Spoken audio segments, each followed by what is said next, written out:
네, 이번 주도 뉴스를 보면서 한국 교회 또 기독교가 한국 사회의 참 주류 집단이구나 이런 생각을 하게 되었습니다. 한국 사회의 어떤 엘리트주의를 표방하는 한국 사회의 기초적인 커뮤니티처럼 한국 교회가 보여지고요. 한국 사회가 가지고 있는 어떤 성공주의, 성장주의, 또 성과주의, 이권 문제에 어쩜 이렇게 교회가 다 껴있고 이 모습을 교회가 벗어날 수 있을까 이런 생각들이 듭니다. 지금 우리가 살아가는 시대와 또 성경이 기록된 시대의 큰 차이가 무엇일까라고 한다면 가장 중요한 것은 교회가 속한 어떤 사회에서의 위치라고 할 수 있겠습니다. 성경이 기록됐을 때는 교회는 주류 집단이 아니었죠.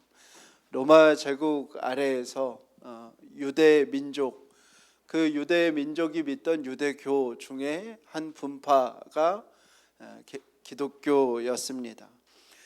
유대교의 전통을 따르지도 않고 로마 제국에 대해서는 독립운동을 하고 유대교가 중요하게 생각하는 어떤 성전 중심의 종교나 율법주의적인 가르침들에 반하는, 그것을 비판하여 세워진 로마 제국에도 유대교에도 되게 반체제적인 집단이 기독교인들이었습니다.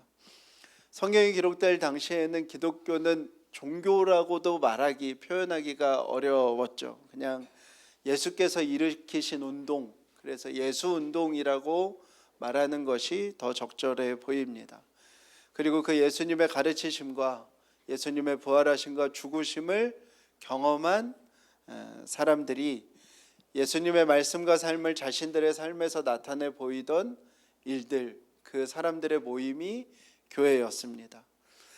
로마 제국 아래서 임금은 로마 황제밖에 없는데 예수를 임금과 구주라고 부르는 이들, 로마 황제가 복음인데 예수를 복음이라 부르는 이들, 로마 제국 아래에 어떤 나라도 있을 수 없는데 자신들의 믿음의 공동체를 또 하나님께서 이루실 곳을 하나님의 나라라 부르는 이들, 그들은 사회와 공동체에 변혁을 일으키는 저항적인 공동체였습니다. 초기 기독교 공동체는 로마 제국에 의해서 또 유대교에 의해서 아주 극심한 박해를 받습니다. 많은 이들이 순교하고요, 끔찍하게 죽음을 맞이했던 공동체입니다. 초기 기독교 공동체는 명백한 비주류 집단이었고 예수님의 12 제자들도, 예수님을 따르던 이들도 예수님과 어쩌면 거리가 가까운 인물일수록 그 시대에 별 볼 일 없고 보잘것없던 사람들이었습니다. 그런데 지금의 교회는 그것과 정반대의 위치에 있습니다. 자신들의 부정부패를 수사하면 박해라 말하고, 비상식 몰상식한 행동에 대하여 비판하면 그것을 박해라 말하고, 자신들이 법 위에 있지 않으면 그것을 박해라 말하고, 사회의 초법적인 혜택이 교회에 주어져야 권리인 줄 아는 주류 집단이 교회입니다. 처음 교회의 위치와 지금 교회의 위치가 어쩌면 하늘과 땅만큼의 차이만큼 큰 차이가 있다는 것을 우리가 이해하고 성경을 읽어야 합니다. 그래야 성경을 오독하지 않게 되고 잘못 해석하는 일이 없어지는 것이죠. 오늘 말씀의 시작은 예수님을 따르던 여인들에 대한 소개로 이어집니다. 누가복음 1장에서 7장까지가 예수님의 초기 사역에 대한 말씀이라면 이제 8장에서 22장까지는 예수님이 본격적으로 제자도에 대해서 가르치시는 내용입니다. 그리고 22장부터 24장은 예수님의 순환과 부활에 대한 기록입니다. 8장에서 21장은 예수님이 제자가 무엇인지, 제자도가 무엇인지를 가르치시는 그 말씀의 시작이라고 볼 수 있는데요. 그곳에 이제 예수님과 함께하는 이들을 소개하는데 먼저는 12 제자가 나옵니다. 12명 중에 최소 6명이 어부였습니다. 그리고 로마의 앞잡이였던 세리 마테도 있고요. 변변한 직장 없이 독립으로 운동하러 다니던 시몬이라는 사람도 있습니다. 그리고 세네 명은 직업을 밝히지 않았다는 건 분명 그들은 변변치 않은 직업을 갖고 있는 아마도 일용직 노동자였다고 보는 게 합당합니다. 그 이어서 나오는 여자들, 여인들에 대해서 소개하는데요. 그 중에 3명을 소개합니다. 첫 번째는 7 귀신이 들렸던 막달라 마리아입니다. 두 번째는 헤롯의 청지기인 구사의 아내, 헤롯의 살림을 맡아서 담당하던 구사라는 인물의 아내였던 요한나입니다. 요한나는 다른 인물에 비해서 경제적인 여건은 더 나았겠죠. 그런데 누구 밑에서 일하고 있는 거예요? 헤롯 밑에서 일하고 있고, 헤롯은 유대인에게 있어서는 엄청난 원수입니다. 세 번째는 수산나인데요. 별다른 기록은 없습니다. 그 여인들은 공통적으로 자신들의 소유로 아마도 예수님과 제자들 그리고 찾아오는 이들에게 밥을 해먹이며 사역을 돕던 역할을 했던 것 같습니다. 2025년 전에 유대 땅에서는 여성의 위상은 지금의 위치와 상상할 수 없을 만한 위치입니다. 그럼에도 12제자 이어 바로 뒤이어 3명의 여인을 누가가 기록한 것은 누가복음 전체에 누가가 가지고 있는 여성에 대한 관심, 여성에 대한 강조이기도 합니다. 제자들과 다름없는 역할을 했던 3명의 여인들을 누가가 소개를 하고 있는 것이고요. 또 하나는 예수님 곁에는 힘 좀 쓰는 인물이 하나도 없었음을 알려주는 것이기도 합니다. 한결같이 별 볼 일 없고 보잘것없고 그 시대에서는 쓸모가 없고 효용이 없는 사람들이 예수님 곁에 또 예수님의 핵심 참모로 있었다는 것이죠. 그리고 예수님과 그 제자들 주위로 몰려든 사람들은 다 누구예요? 시각장애인들, 귀신 들린 사람들, 지체장애인들, 청각장애인들, 하혈하는 사람들, 위급한 사람들, 죽은 사람들. 주보에 그거를 원으로 한번 그려봤는데 이 무리가 지나다니는 게 어떤 모습이었을까, 이런 상상을 해보게 됩니다. 이제 그 가운데서 예수님께서 사람들이 모여들어서 첫 번째로 말씀하시는 비유가 시작됩니다. 특별히 4절의 말씀에 보면 이 비유와 4장 1절에서 3절이 구분되는 이야기가 아니라 이어지는, 연결되는 이야기임을 밝히고 있습니다. 우리가 매우 잘 알고 있는 비유입니다. 4개의 밭이 나오는데요, 한 농부가 씨를 뿌립니다. 근데 그 씨가 4개의 땅에 떨어지죠. 첫 번째는 길가입니다. 사람들이 걷고 동물도 지나다니고 마차도 지나다니는, 그래서 길이 딱딱해진 길가입니다. 씨가 뿌려졌지만 땅 안으로 들어가지 못하고 지나다니는 사람들의 발과 짐승의 발에 의해서 밟히고 으깨집니다. 남은 씨도 새들이 와서 주워 먹습니다. 예수님께서는 이 길가에 뿌려진 씨를 말씀을 들었으나 원수가 말씀을 마음에서 빼앗아 가서 싹을 내지 못한 밭이라고 얘기합니다. 그러니까 길가는 말씀을 빼앗아 가서 싹을 내지 못한 밭을 이야기합니다. 두 번째는 돌짝밭인데요, 돌이 가득한 땅에 떨어진 씨입니다. 그 질문 있는 곳에 그 사진이 있는데요, 이스라엘에도 그렇게 많은 돌들이 있습니다. 돌과 돌 사이에 간신히 싹을 내지만 그곳에는 물기가 없어서, 물기가 없기에 싹이 뿌리를 내리지 못하고 작은 바람에 날려가게 됩니다. 예수님께서는 이 돌짝밭에 뿌려진 씨를 말씀을 받을 때는 기쁘게 받지만 뿌리를 내리지 못해서 오는 시련에 바람에 날려가는 모습이라고 얘기했습니다. 돌짝밭은 싹은 났지만 뿌리가 내리지 않아서 시련에 날아가는 밭입니다. 세 번째는 가시덤불입니다. 씨가 뿌려지고 싹도 나고 뿌리도 내립니다. 그런데 그 위가 다 가려져 있어서 하늘에서 영양분도 받아야 되고 바람도 통해야 되는데 그러지 않아서 예수님은 이것은 말씀을 듣지만 세상살이에 대한 걱정과 세상을 사랑하는 마음이 그 위에 가득하여서 열매를 맺지 못하는, 결실하지 못하는 밭이라고 얘기합니다. 가시덤불은 싹도 나고 뿌리도 났지만 열매를 맺지 못하는 밭이 가시덤불입니다.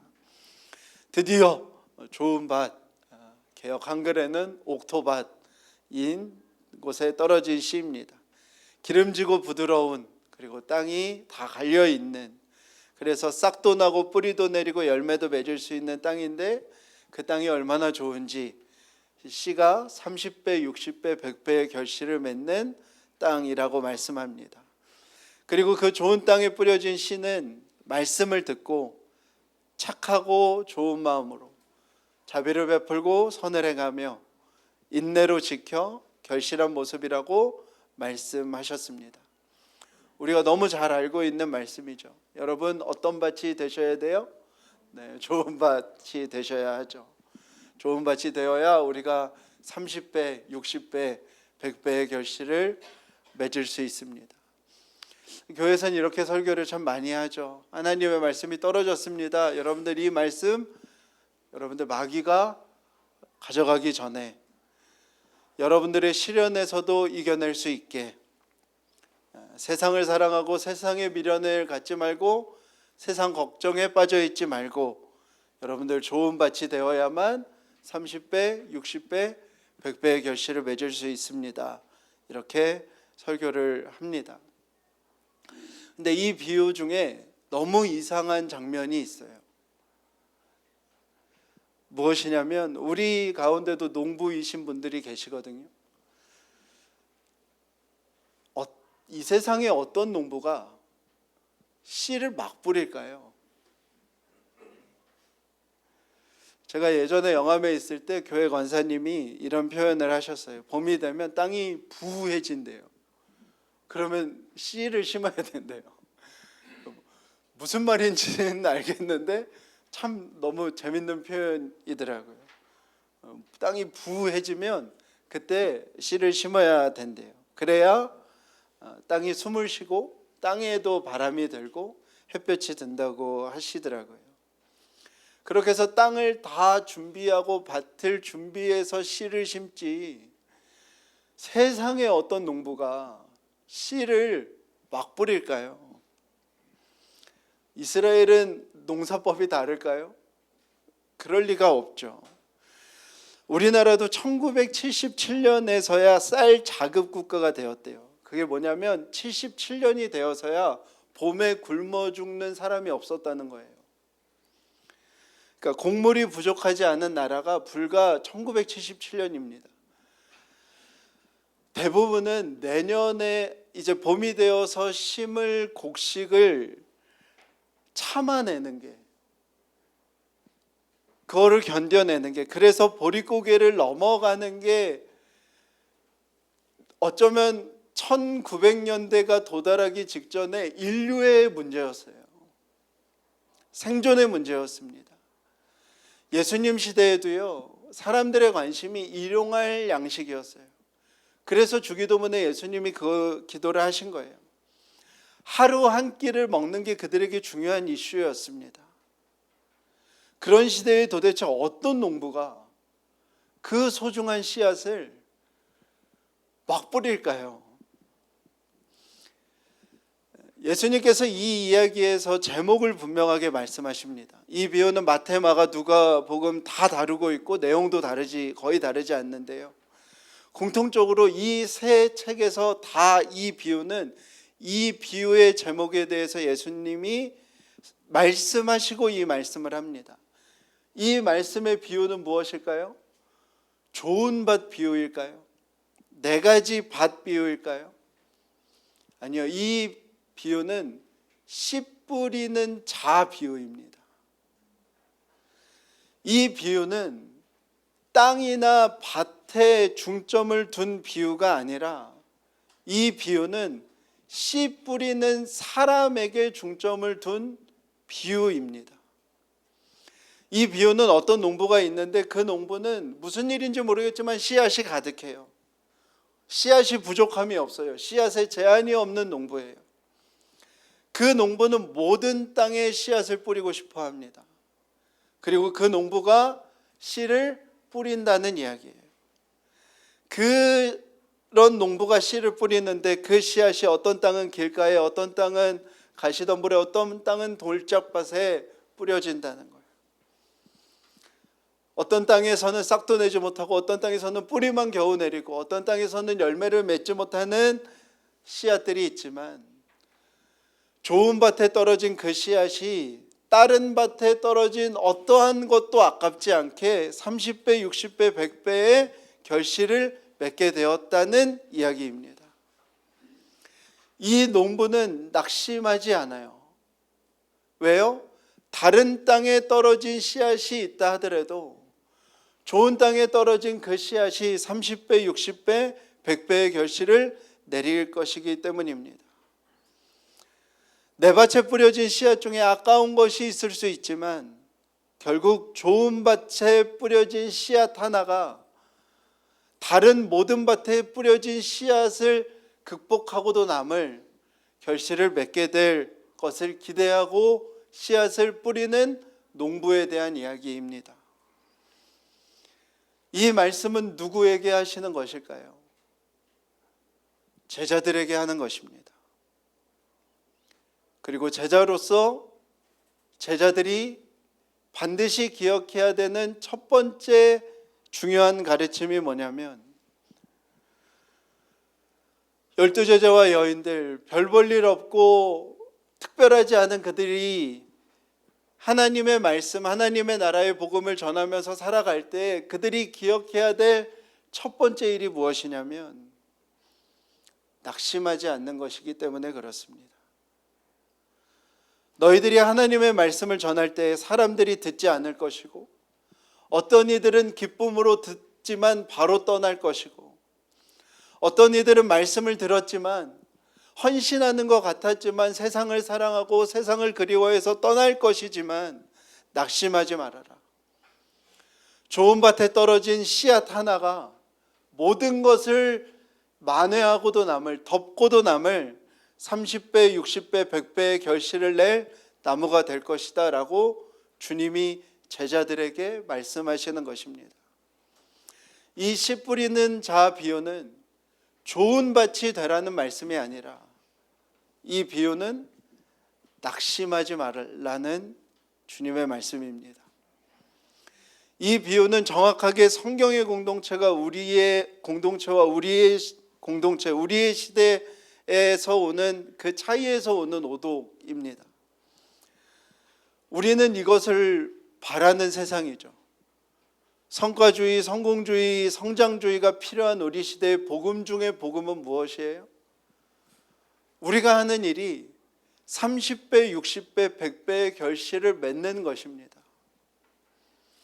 그래서 내가 어떻게든 좋은 밭만 되면, 하나님은 나에게 어떤 분이시냐면 내가 하는 것에 30배, 60배, 100배의 결실을 주는 분이라고 믿고 싶은 것이죠. 이 말을 만약에 단위에서 성공한 목회자가 한다면, 제가요 10명으로 교회를 시작했는데요 10,000명이 되었습니다. 제가 신경 쓰고 관심 가졌던 건 사람이 많이 모이는 데 있지 않았어요. 여러분, 제가 좋은 밭인가, 저희가 하나님 앞에서 좋은 밭인가, 이거 하나만 물고 왔더니 저는 작은 것을 심었지만 하나님께서 100배, 1000배가 되게 하셨습니다. 아멘.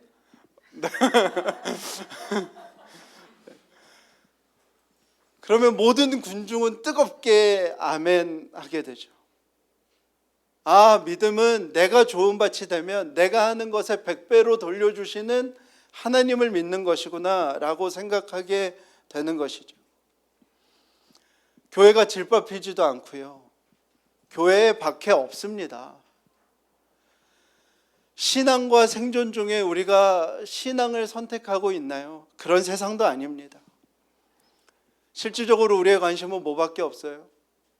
내가 예수님 믿어서 내가 좋은 밭이 되면 내가 하는 것이 100배가 될 것인가?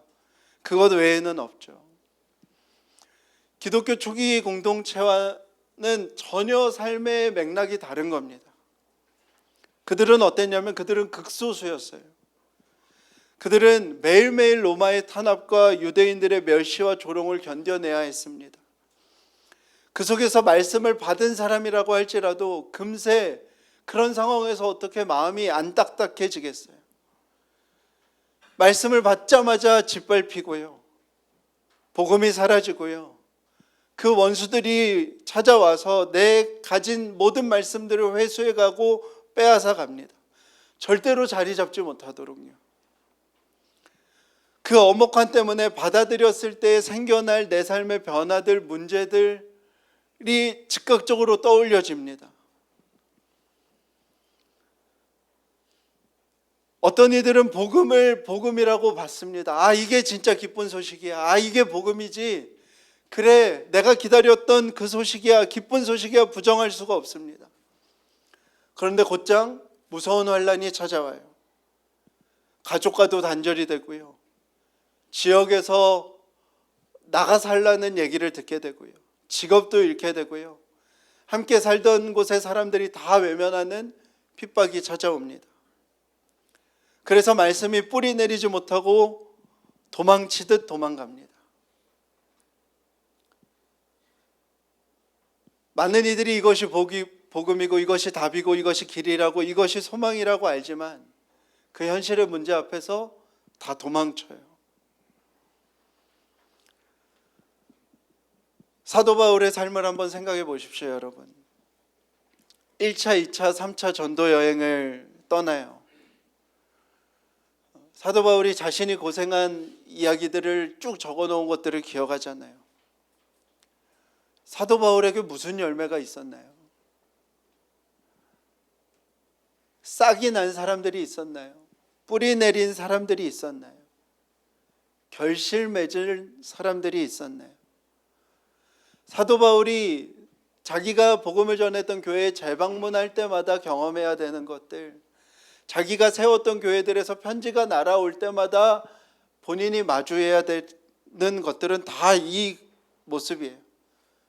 마음을 닫은 사람들, 환난이 두려워 떠난 사람들, 말씀을 받아들였지만 이 세상에서 살아가는 그 삶이 너무 사랑스럽고 너무 좋아서 떠난 이들.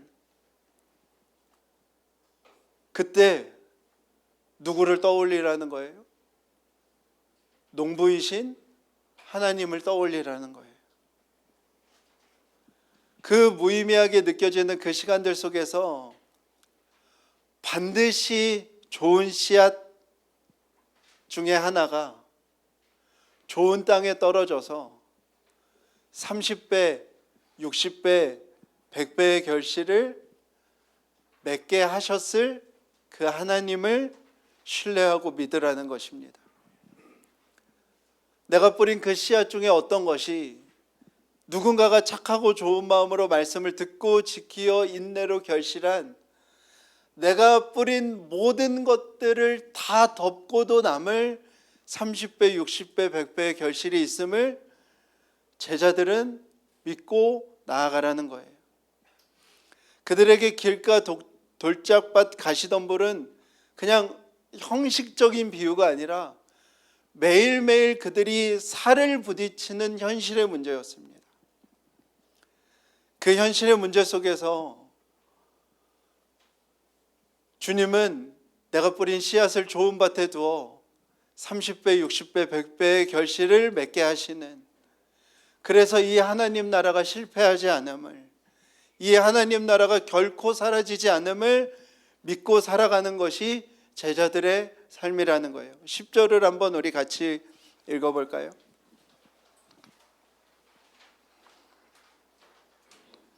함께 읽겠습니다. 시작. 이르시되 하나님 나라의 비밀을 아는 것이 너희에게는 허락되었으나 다른 사람에게는 비유로 하나니 이는 그들로 보아도 보지 못하고 들어도 깨닫지 못하게 하려 함이라. 아멘. 이 말씀은 내가 좋은 밭이다면 내가 30배, 60배, 100배를 가져간다는 말씀이 아니고 이것은 하나님 나라의 비밀이라는 거예요. 하나님 나라가 어떻게 확장되어져 가는지, 하나님 나라가 어떻게 영원히 이어져 가는지에 대한 말씀인 것입니다. 성공과 성장과 성과가 전부인 지금 시대, 그래서 그 속에서 복음을 개인화, 구원을 사유화, 신앙을 사사화한 지금 시대에 내가 잘 믿어서 내가 좋은 밭이 되어서 내가 하는 것에 30배, 60배, 100배를 가져간다는 말씀이 아니라 복음을 받아들이는 것 자체가 박해이고 두려움이고 삶에 가해지는 수도 없는 시련이 생기는 그때, 그래서 말씀을 받자마자 두려워서 도망치는 것이 어쩌면 당연하던 그때, 여전히 하나님의 말씀을 뿌리러 나간 제자들의 삶 속에서 실망하지 말아라. 옥토에 뿌려진 씨앗 하나가 모든 것을 덮고도 모든 것을 남기고도 충분한 열매가 되어 하나님 나라가 실패하지 않을 것임을, 하나님 나라가 이 땅에 가득할 것임을 제자들에게 말씀하여 주시는 것입니다. 예수님 곁에 모였던 그 보잘것없고 별 볼 일 없고 효용없던 12 제자와 여인들, 하필 복음을 받아들인 사람들이 그들이어서 쓸모가 없을 것처럼 생각하는 그 사람들에게 하나님의 말씀을 전할 때 기억해야 되는 것은 실망하지 않는 것임을, 하나님 나라는 30배, 60배, 100배가 되어 로마 제국은 사라져도 하나님 나라는 영원할 것임을, 로마 제국은 끝나도 하나님 나라는 확장될 것임을, 누구는 뿌리는 자가 되고 누구는 물을 주는 자가 되어 그 일을 하겠지만 결국 거두시는 이는 하나님이심을 그들에게 이야기하는 것입니다. 하나님 나라 백성, 예수님의 제자가 가져야 하는 첫 번째로 기억해야 될 것은 낙심하지 않는 것임을 씨 뿌리는 자 비유는 전하는 것입니다. 고린도전서 1장 26절에서 28절이 있는데요, 오늘 이 말씀을 기준으로 이 말씀을 우리가 다시 한번 읽어봅시다. 함께 읽겠습니다. 시작. 형제자매 여러분, 여러분이 부르심을 받았을 때의 처지를 한번 생각해 보십시오. 사람들 기준으로는 지혜로운 사람이 많지 않았고 능력 있는 사람이 많지 않았고 신분 높은 사람이 많지 않았습니다. 반대로 세상의 바보 같은 것들을 하나님이 선택하셨습니다. 지혜로운 사람들을 창피하게 하시려고 한 것입니다. 또 세상의 약한 것들을 하나님이 선택하셨습니다. 힘센 것들을 창피하게 하시려고 한 것입니다. 세상의 신분 낮은 것들과 밖으로 밀려난 것들, 곧 없는 것들을 하나님이 선택하셨습니다. 있는 것들이 맥을 못 쓰게 하시려고 한 것입니다. 아멘. 약한 것들만 있어도요, 능력 없는 사람들만 있어도요, 미련한 사람들만 있어도 괜찮습니다. 하나님의 나라는 약하고 낮고 천하고 없는 것들을 통해서 30배, 60배, 100배로 확장될 하나님의 나라이기 때문입니다. 문제는 한 가지, 낙심하지 않는 것입니다. 이번 주에 최근에 저와 페이스북 친구가 되신 분이 누군지도 잘 모르는데 글을 하나 올리셨더라고요. 자신의 교회 원로 목사님 장례에 가면서 소회를 적으신 글이었어요. 한 300여 명 모이던 교회가 그 목사님이 계실 때 10,000명이 넘는 교회가 되었대요. 그리고 그 목사님은 지금까지도 자기 인생에 가장 큰 영향을 준 미워하지만 존경하는 목사님이라고 기록했어요.